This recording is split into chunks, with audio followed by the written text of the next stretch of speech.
biz bugün bum bum challenge eləyəcəyik. Birinci mən gözümü yumuram. Al o yana bak. Bum bum bum. Açım. At. Yaxşı, sən gözünü yum, o tərəfə bax. Bum, bum, bum. Atın. An. Birinci kim başlasın? Gəl.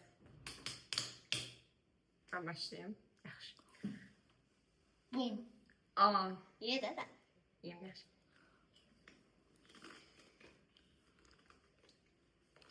Sev. Şey. Yaxşı.